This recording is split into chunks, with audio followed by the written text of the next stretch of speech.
মৰমৰ ভাইটি ভণ্টিহঁত, তোমালোক আটায়ে ভালে আছা নিশ্চয়।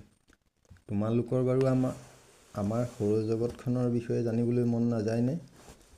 তোমালোকে তোমালোকৰ মা দেউতা বা স্কুলৰ শিক্ষক শিক্ষয়িত্ৰীসকলৰ মুখে এই বিষয়ে নিশ্চয় শুনিছা বা জানিবলৈ পাইছা, নহয় জানো?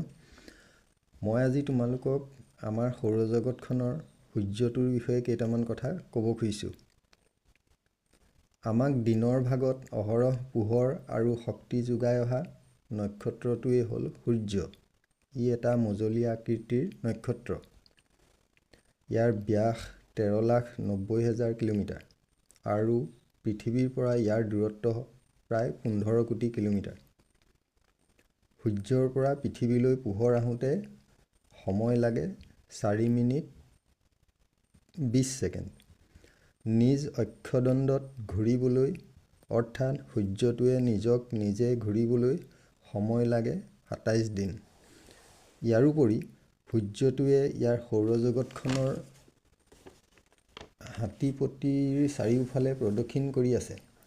এবাৰ সম্পূৰ্ণকৈ ঘূৰিবলৈ প্ৰায় 20 কোটি বছৰ লাগে। আচৰিত লাগিছে নহয় জানো? কিন্তু আচৰিত কথা, ইয়াৰ প্ৰদক্ষিণ বেগ প্ৰতি ঘণ্টাত 70,000 কিলোমিটাৰ। ইয়াৰ পৰাই তোমালোকে অনুমান কৰিব পাৰিছা নিশ্চয় যে ইয়াৰ কক্ষপথ কিমান দীঘলীয়া হ'ব পাৰে, নহয় জানো?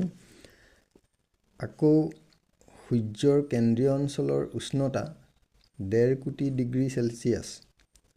ইয়াৰ পৃষ্ঠভাগৰ উষ্ণতা 6,000 ডিগ্ৰী চেলছিয়াছ। সূৰ্যৰ প্ৰধান উপাদান হৈছে হাইড্ৰজেন।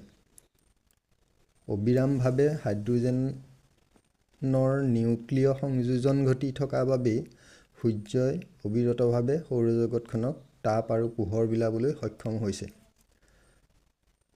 সঁচাকৈয়ে বৰ আচৰিত লাগে নহয়নে? শেষত তোমালোক সকলোলৈকে মোৰ হিয়া ভৰা মৰম জনাই আজিলৈ সামৰিছোঁ দেই। ধন্যবাদ।